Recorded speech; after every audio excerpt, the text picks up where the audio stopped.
Bonjour à tous. Dans le fond, je vais être celui qui va casser la glace parmi les trois panélistes pour, j'entends vous parler dans le fond comment Tech entend participer à la transition énergétique du Québec. Donc, Transition énergétique Québec, un organisme gouvernemental ou une société d'État créée en 2017 qui soutient et stimule la transition, l'innovation, puis l'efficacité énergétique. Tech réalise et met en œuvre des plans directeurs. Je vais en parler un petit peu plus loin avec plus de détails. Tech coordonne les programmes, puis les mesures nécessaires à l'atteinte des cibles du gouvernement du Québec, cibles de réduction de GES. Et Tech livre des programmes dans les secteurs résidentiels, Chauffer vert, Réno Climat, Novo Climat, Éconologie, dans le secteur des transports, rouler électrique, branché au travail, et dans le secteur des affaires avec Éco-performance, biomasse forestière résiduelle et Technoclimat. Je fais un petit retour en arrière, dans le fond, pour parler de la politique énergétique 2030, lancée en 2016 par le gouvernement du Québec, avec ses 5 grandes cibles par rapport aux données de consommation de 2013. Donc, améliorer de 15 % notre efficacité énergétique, réduire de 40 % la quantité des produits pétroliers consommés, éliminer l'utilisation du charbon, augmenter de 25 % la quantité d'énergie renouvelable consommée, et puis augmenter de 50 % la production de bioénergie. Je fais un petit détour via l'écosystème de la transition énergétique pour introduire le marché du carbone. Donc, le marché du carbone, un outil économique souple qui envoie un signal économique fort, mais qui offre aux entités soumises à ce marché du carbone-là des alternatives, soit investir et innover pour réduire la consommation de GES ou d'acheter des unités, dans le fond, dans le marché du carbone ou dans le cadre de la vente aux enchères de ces unités. Financement de Tech, ça m'amène au financement de Tech à 67 % du fonds vert, dans le fond, 15 % de la quote-part des distributeurs et 18 % via les budgets provinciaux fédéraux, parce que maintenant, on a diversifié un peu nos sources de financement en allant chercher une partie du fonds du leadership qui provient du fédéral et autres. Vous pourrez le constater, dans le fond, un petit peu plus loin dans la présentation. Tech cherche et travaille, dans le fond, à diversifier ses sources de financement, mais aussi à en créer de nouvelles afin qu'on se donne les moyens pour réussir la transition énergétique au Québec. J'ai parlé des plans directeurs. Dans le fond, plan directeur afin de coordonner les mesures permettant de réussir cette transition énergétique-là et aussi d'atteindre les cibles du gouvernement, les cibles de réduction de GES. Donc, les plans directeurs élaborés tous les 5 ans avec les partenaires, qui sont les entreprises, les institutions, les Premières Nations, les municipalités, les distributeurs d'énergie, les ministères et organismes. Le premier a été lancé en juin 2018, couvre la période de 2018 à 2023, avec 15 feuilles de route parlant de l'industrie, des outils de financement, de la bioénergie, acquisition de connaissances, innovation, j'en passe quelques-uns, les réseaux autonomes, les relations avec les Premières Nations, l'aide apportée, les bâtiments résidentiels, commerciaux, institutionnels et l'exemplarité de l'État. 15 feuilles de route que je disais avec 225 mesures. Je l'avais apporté, mais je ne l'ai pas apporté dans le fond ici. 225 mesures dont la moitié est sous la responsabilité de Tech. On est tout près, je vais dire, d'une année depuis le lancement du plan directeur. Tech, ce que Tech fait présentement, c'est qu'il orchestre présentement la mise en œuvre de ce plan directeur-là, en rencontrant tous les porteurs des différentes mesures, en participant au développement des indicateurs pour le suivi de ces mesures-là, pour la performance, et en effectuant plusieurs démarches auprès des distributeurs d'énergie.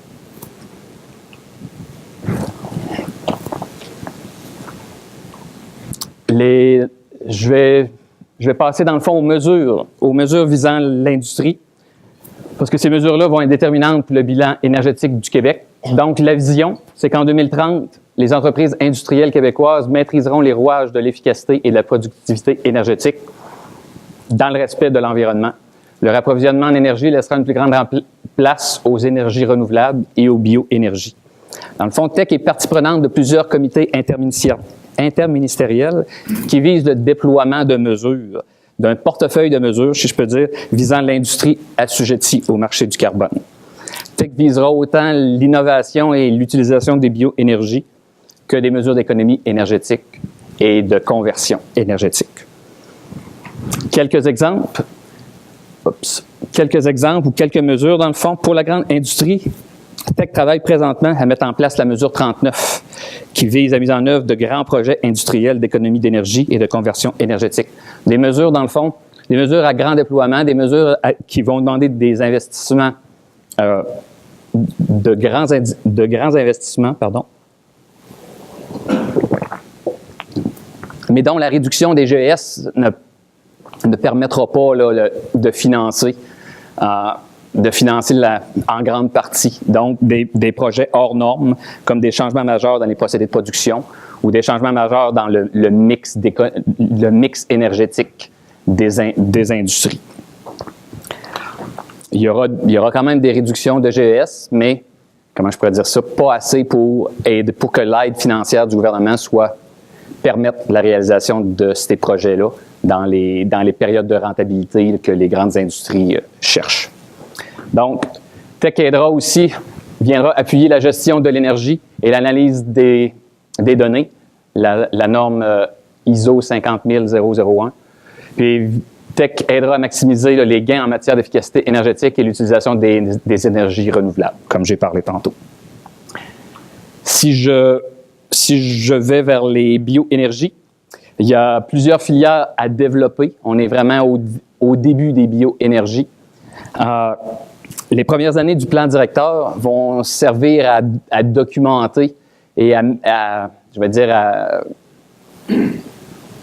établir les assises pour le développement de ces différentes filières-là. Comme on sait, là, la disponibilité des différentes familles de biomasse urbaine, forestière, les distances de transport, la difficulté de collecter cette biomasse-là fait en sorte que l'approvisionnement est coûteux, donc difficilement à rentabiliser avec les coûts présents des énergies fossiles.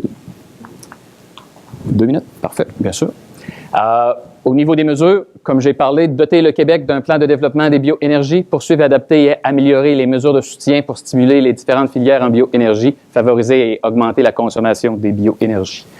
Je vais rapidement au niveau de l'innovation. Donc, au-delà de l'appel hebdomadaire qui nous présente là, la découverte du mouvement perpétuel, l'équipe d'innovation fait un travail épouvantable pour comprendre les projets, comprendre les technologies les technologies de ces projets-là, et puis les mesures d'innovation, dans le fond, vont chercher à coordonner les actions des différents secteurs. Le groupe d'innovation a fait un espèce de partenariat, une entente de collaboration avec la TDDC du gouvernement fédéral, dans le but que ce soit plus facile de faire application aux 2 programmes, maximiser les retombées des investissements publics et privés. En terminant, un petit peu sur le financement de la transition énergétique, comme j'ai dit tantôt, ce que le plan directeur compte faire, c'est de créer des conditions pour stimuler l'investissement privé et institutionnel. On en a vu une petite partie dans le dernier budget provincial avec un fonds de 30 millions, 15 millions du gouvernement, 15 millions de fonds d'action qui va être géré par fonds d'action. Super ESE, c'est un projet en développement qui va marcher dans le fond sur le modèle des entreprises éco-énergétiques. En terminant, quelques statistiques des programmes que livre TEC.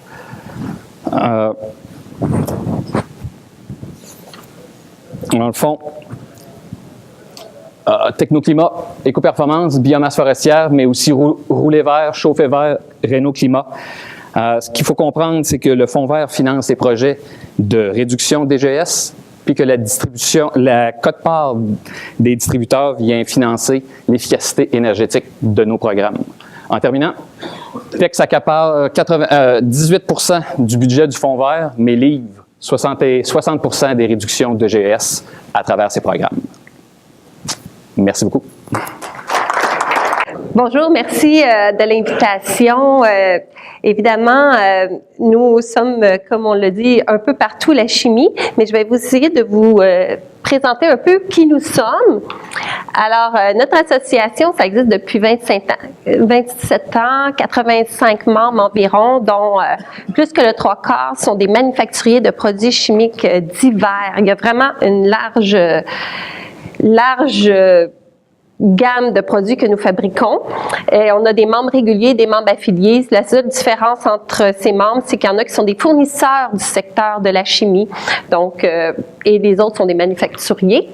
On représente environ 5000 employés actuellement et on fait plein d'événements qui servent nos membres tout au cours de l'année. L'année passée, on a formé c'est de la formation continue ou de l'information. Donc, 400 personnes ont participé à nos événements. Puis cette année, on va atteindre 600. Alors, c'est ça. Évidemment, nous défendons les intérêts de nos membres. Nous ne sommes pas neutres, évidemment, mais nous le faisons dans une vision globale de développement durable.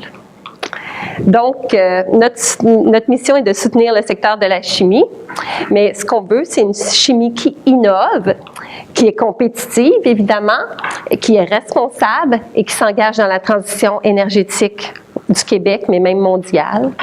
Donc, ça, c'est un aperçu de tous les secteurs, mais il y en a encore plus que ça, qui font partie de mon secteur et dont j'ai des membres qui font partie de ça. Donc, comme vous voyez, on a les batteries. Toute la chaîne de valeur des batteries au lithium, c'est de la chimie. On transforme la matière, on fabrique à tous les niveaux. Il y a des chimistes, il y a de la chimie, des modifications, des procédés chimiques. Donc, ça, c'est quelque chose de très important pour la transition énergétique. Si on n'a pas de stockage, on n'a pas de chimie, là, parce que le stockage et la chimie, c'est relié. Donc, la fermentation, les bioproduits, les bioprocédés. Puis nous, ça va plus loin que ça. Transformer des plastiques qui sont recyclés en diesel est aussi une façon d'être écologique parce que ça fait partie de l'économie circulaire. Donc, la chimie, c'est un secteur très créateur de richesse au Québec. Donc, on a beaucoup d'établissements, 615, on a plein d'employés, 21 000 qui sont spécialisés. On a un PIB 3,3 milliards de dollars, c'est quand même bon, là. Et c'est sûr qu'on enrichit le Québec. Chaque employé qui travaille dans notre secteur manufacturier en chimie apporte 75 000 $ de plus qu'un employé du secteur manufacturier moyen. Donc, c'est très enrichissant parce que nous exportons beaucoup tout ce que nous fabriquons. Donc, la chimie est source de solutions, mais est aussi un peu source de consommation d'énergie. Alors, évidemment, on lutte contre les changements climatiques, on s'engage là-dedans et évidemment, on veut protéger l'environnement pour le futur. On a fait un événement il y a 2 ans sur l'économie circulaire, puis là, on en fait un aussi sur l'énergie, mais plus au aspect chimique. Donc, évidemment, peut-être vous connaissez déjà tous les principes. Il y a 12 principes en chimie verte. Peut-être vous savez que faire une réaction chimique à 80 degrés Celsius est extrêmement énergétique. Ça demande beaucoup de soit électricité ou gaz naturel pour maintenir ça. Si on arrive à la faire à 25 degrés, déjà, on a réglé quelque chose. C'est extrêmement prometteur, la chimie verte. Alors, il y a plein d'axes. Évidemment, je ne vais pas toutes vous les énumérer, mais si un jour vous voulez en discuter, je vous dirai, là, il y a vraiment une panoplie d'options, de solutions pour améliorer notre chimie. C'est incontournable dans notre cas, dans notre secteur. On travaille beaucoup là-dessus. Évidemment, la consommation d'énergie, nous sommes au 4e rang d'après l'étude État de l'énergie du Québec 2019 que l'IHEC viennent de publier. On est les 4e plus grands consommateurs d'énergie. Et malheureusement, ça c'est le pointeur, on peut voir ici que nous avons augmenté en plus dans les dernières années. C'est sûr que nous sommes en croissance. Le secteur de la chimie est en croissance au Québec. Pas je dirais pas le secteur du pétrole, mais vraiment nous, c'est la chimie. On a peu de pétrolières qui sont membres de notre association, mais bien des entreprises qui font des molécules, etc. Donc, évidemment, c'est pas qu'on est fiers de tout ça. On travaille sur être plus productif. Ça va être le mot d'ordre, là. Chaque kilowatt qu'on dépense au kilojoule, on doit faire plus avec, faire plus de matériel, produire plus. Parce que là, en ce moment, on n'est peut-être pas les plus productifs, mais par contre, on a du potentiel de trouver des solutions. Ici, c'est que j'ai des membres aussi qui font de l'aluminium, un petit peu de raffinage, l'exploration pétrolière. Nous, le chimie est un peu partout là-dedans. Donc, évidemment, je n'ai pas un secteur qui est 100% en silo. J'ai plusieurs autres compagnies qui font de la chimie qui ont besoin de nos services. Donc, on travaille à tous les niveaux. Donc, évidemment, nous, le problème est beaucoup la conformité réglementaire. Il y a de plus en plus de règlements. Rester au fait de ça, il nous faut des investisseurs extrêmement patients. Parce qu'ouvrir une nouvelle usine de biodiesel demande d'avoir un employé sur la conformité réglementaire pendant 1 ou 2 ans avant qu'on puisse extraire la première goutte de diesel. Tu sais, ça demande tellement d'être patient. Alors, évidemment, la conformité est un défi. Ensuite, l'innovation. Il faut toujours trouver des solutions à des problèmes qui n'ont pas de solution. Donc, on investit une fortune et évidemment, faciliter les crédits R&D, c'est des choses qu'on demande parce que ça nous aide vraiment, là. Puis, il faut être rapide à commercialiser. Donc, s'il y a des embûches qui font qu'on n'arrive pas à mettre en marché rapidement notre produit, des fois, on se fait damer de pion par une autre entreprise ou autre pays. Donc, les autres enjeux que nous vivons sont les mêmes à peu près que tous les enjeux des entreprises manufacturières du Québec. Évidemment, la transformation numérique. On a des très vieilles usines, des fois, et puis là, les transformer, c'est extrêmement coûteux. Et on a des nouvelles usines qui se construisent du premier coup la bonne manière. Fait que ça, c'est extrêmement enthousiasmant. Évidemment, le transport des matières, c'est tout un débat. Transporter des matières chimiques, ça reste un risque. Alors, la gestion des risques, la gestion des plans de mesures d'urgence reste une réalité pour nous. Puis, on fait très attention. Je pense que je fais 2 événements par année, des ateliers techniques pour aider nos membres à rester au fait de toutes ces techniques-là. Puis, ils s'entraident entre eux parce que c'est extrêmement important pour nous qu'il arrive 0 incident. Fait qu'évidemment, on a la main-d'œuvre, comme vous, j'imagine, qui est un enjeu. Et nous, on a aussi beaucoup de entreprises familiales. Je ne sais pas si dans l'industrie de l'énergie, c'est autant. Mais nous, en chimique, là, quand tu commences à poser des questions, j'ai vraiment une panoplie d'entreprises familiales qui cherchent des relèves. Donc ça, c'est une réalité. Pour poursuivre, le gouvernement va devoir aider encore plus. Je sais qu'il fait des efforts énormes, mais on ne veut pas perdre ces entreprises-là pour des intérêts. On veut que ça reste au Québec. Donc, on a un enjeu là de ne pas perdre ces belles entreprises-là qui apportent une richesse. Donc, évidemment, j'essaie de porter un message positif de l'industrie de la chimie et nous avons vraiment de très beaux membres et des belles entreprises au Québec. Il faut en être fiers. On remet, nous, le prix Florian Bonnier. Là, vous voyez nos gagnants.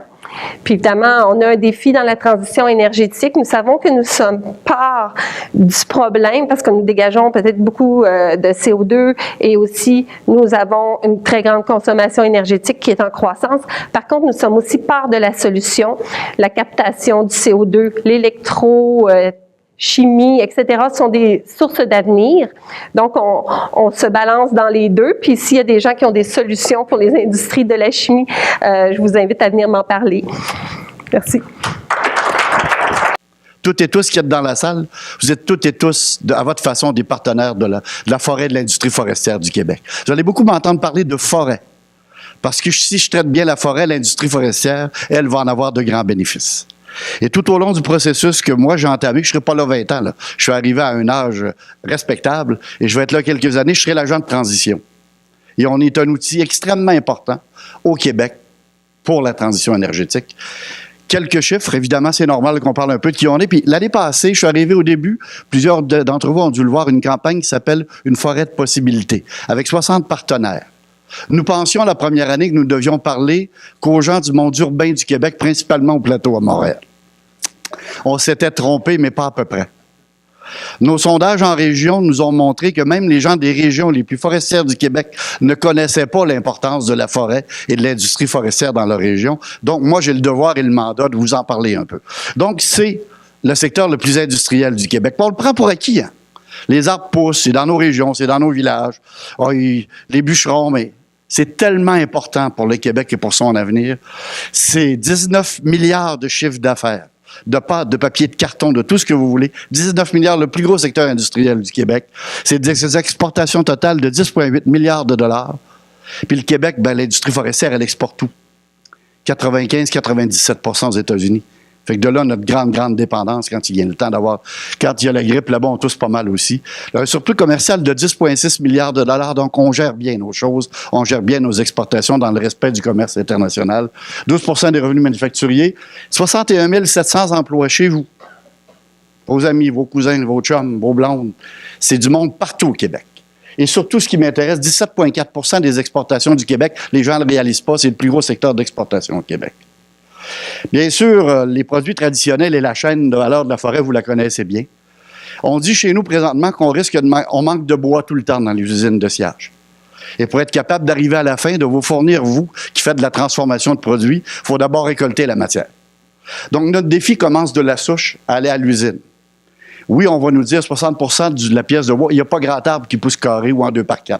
C'est sûr qu'il faut les transformer. Quand on les transforme, il y a des résidus. Les gens nous disent, vous prenez juste 40% de l'arbre, 60% va en déchets. Non. On utilise 100% de la matière. Vous utilisez toute la matière qui est résiduelle à nos opérations. Et on la transforme de plus en plus en chimie, en toutes sortes de produits. Puis la liste est longue, là, vous le savez. La rondelle de la Ligue nationale a du brin de dedans pour contrôler le rebond. Je pourrais vous parler, vous savez, il y en a plein. Il y en a partout. Fait que pour nous, notre devoir, c'est de vous rappeler qu'on a un défi collectif important. On se doit de récolter la matière, la transporter, la transformer et vous aider à faire la transformation. Donc, pour nous, c'est un défi quotidien et on travaille fort là-dessus. La récolte aussi, il y a beaucoup de mythes alentour de ça. Je me sens aussi le devoir de dire que au Québec, on récolte moins de 1% de la ressource disponible annuellement. On a un forestier en chef qui est indépendant, qui décide combien le Québec, parce que c'est le Québec maintenant qui fait la planification, l'attribution. Vous allez entendre dans les médias, c'est l'industrie forestière qui décide, pas vrai, mais pas pantoute, là. On ne sait même pas, un de nos problèmes, c'est qu'on manque de planification. On ne sait pas un an d'avance où on va aller l'année d'après. Puis là, il faut qu'on fasse des chemins, il faut qu'on bâtisse des camps. C'est un problème majeur. On espère qu'on n'aura plus de planification dans les années à venir. Le nouveau premier ministre s'est engagé à avoir 3 ans de planification. On travaille là-dessus. Mais c'est clair que si on va être capable de bien prévoir et de regarder vers où on va, la récolte se fait de façon responsable. On a avec probablement dans les meilleures pratiques forestières au monde, les meilleurs travailleurs forestiers du monde. Pour nous, c'est important d'en parler et de le rappeler. Donc, 80% de la forêt se régénère par elle-même, naturellement. Et on fait bien sûr de la sylviculture, de la plantation. Mais quand on récolte, je vais parler d'agriculture. C'est un jardin, la forêt. Quand on voit un beau champ de maïs au mois d'août, il est bien beau. Quand on le récolte, il est plus beau. Puis quand on retourne au printemps, il est repoussé. Bien, le problème de la forêt, c'est un cycle de vie de 50 ans. Il y a 50 ans, dans le sud des États-Unis, ils ont planté massivement des arbres. Aujourd'hui, ils récoltent. Puis ils se bâtit 4,9 milliards de capacités de PMP de transformation dans le sud des États-Unis qui viennent nous compétitionner directement. Il faut être visionnaire, il faut regarder qu'est-ce qui s'en vient. Et de là, notre importance dans le futur du Québec. GES, production d'électricité, puis je m'excuse, je vais trouver d'en parler un peu. Nous avons baissé dans le monde des pâtes et papiers. Et ça, vous pouvez vous appuyer là-dessus, là, c'est prouvé, c'est des rapports de partout. On a baissé de 65% nos émissions de gaz à effet de serre. 65%. Les papetiers à scrap, regarde, on a encore du travail à faire, on n'est pas rendu encore, mais on a baissé de 65% nos émissions de gaz à effet de serre. Et pendant ce temps-là, l'autre courbe que vous voyez à droite, c'est l'augmentation de production d'électricité vendue à Hydro-Québec par la biomasse. C'est en gigawattheure, donc c'est une courbe qui est exponentielle et ça va se continuer grâce à vous. Grâce à nous, on va travailler de plus en plus ensemble pour bâtir cet avenir énergétique-là. La chaîne de valeur du cycle du carbone, vous la connaissez, je ne vous ferai pas un grand tour là-dessus. Mais c'est très important pour nous de récolter la matière et de vous aider dans la transformation en vous offrant les produits de qualité à des prix intéressants. La chaîne de valeur élargie, ben, vous la connaissez aussi, mais on est là-dedans. On est dans la chimie. La chimie fait partie de notre quotidien, tous les jours. On cherche partout comment on est capable d'être meilleur, autant dans nos procédés, le génome sur l'arbre. On n'est pas obligé de produire nécessairement des pâtes et papiers avec des arbres qui sont bons dans la structure. On est rendu là. On est de plus en plus, on est vers ça, mais on est tourné vers l'avenir. On voulait vous donner un exemple. Évidemment, il y en a plein au Québec. On voulait vous donner un exemple d'une usine qui est construite au moment où on se parle. Et bien sûr, elle a encore ses défis. Puis, comme dans n'importe quelle start-up, il y a toujours des défis. Mais présentement, à Port-Cartier, sur la Côte-Nord, en partenariat, il y a maintenant une usine de biocarburant qui est là et qui va se développer. Je sais qu'il y en a d'autres ailleurs au Québec. Là-dessus, qu'il y a d'autres. On vous dit juste, on est conscient que c'est une partie de l'avenir du Québec. Par contre, ben, il faut aider les producteurs. À Port-Cartier, l'usine est en face d'ArcelorMittal. On ne peut pas vendre le produit chez ArcelorMittal. C'est sûr, il faudrait le raffiner, tout le reste que vous savez déjà, mais à cause des crédits, on va l'envoyer aux États-Unis, imaginez-vous.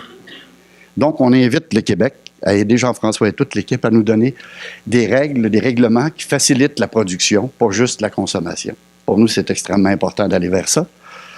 Le potentiel de production de gaz naturel, probablement que vous avez tous vu cette semaine, ce qui est sorti par Énergir, on est pleinement conscient du potentiel. On lève la main, on se dit on va être là-dedans. On n'est pas les seuls. Il y en a partout au Québec des sources qui peuvent approvisionner, à produire du gaz naturel renouvelable, mais pour nous, on va être là. Les conditions de développement de la filière, vous les connaissez, la filière de biomasse, ben, c'est important, c'est beaucoup de finesse, c'est des gros coûts, il faut qu'on travaille bien. La matière première, souvent, s'éloigne, donc vous allez me voir de plus en plus parler du partenariat avec la forêt privée, les maires, les différentes régions. Maire un jour, mais toujours en passant, là, je vais toujours être plus proche de ma population de Robertval comme maire que tous les autres titres que j'ai eus. Je m'appelle encore monsieur le maire, ça fait 17 ans que je le suis plus. C'est comme ça. Mais c'est important qu'on mette en place les conditions facilitantes et qu'on soit consciente de l'importance de bien travailler ensemble. Donc, le coût de la fibre, pour nous, c'est quelque chose de quotidien. On est la seule juridiction au monde où on paye une rente pour avoir accès à du bois. Qu'on paye le prix du bois, c'est une chose, mais une rente pour y avoir accès. Fait que c'est sûr que moi, je vais continuer à travailler là-dessus, dans le respect de nos partenaires, des marchés que nous avons. Le marché américain, comme je le disais, est extrêmement important. Les politiques publiques, bien, j'en ai glissé un mot, le respect des engagements, sûr qu'on on se donne des cibles. On se donne des cibles qui datent déjà de quelques années, qui n'étaient pas bonnes à l'époque, mais qui le sont encore. Ça, c'est mon petit commentaire de mon passé politique. Mais ça, c'est dit. Il faut continuer à travailler ensemble pour bâtir l'avenir de nos enfants et de nos petits-enfants. Et c'est pas vrai que ça va se faire sans effort. Puis comme vous le disiez tout à l'heure, madame, monsieur, ça va se faire par de grands efforts. Puis il faudra qu'on fasse des sacrifices ensemble. Et pour nous, on lève encore la main, c'est du support à la recherche. C'est des usines de démonstration. Puis partout au Québec, il y a des projets. Puis nous, on va être des partenaires de cette grande transition énergétique-là. Et n'hésitez pas, si vous pensez qu'on peut être utile à quelque part, le Conseil de l'industrie forestière défend ses membres, oui. Mais comme je l'ai dit, 60 partenaires derrière une campagne qui s'appelle une forêt de possibilités. Des grands syndicats au Conseil patronaux. Des maisons d'éducation à aller à des environnementalistes. On est tous ensemble parce que une grande partie de l'avenir du Québec passe par sa forêt. Merci beaucoup.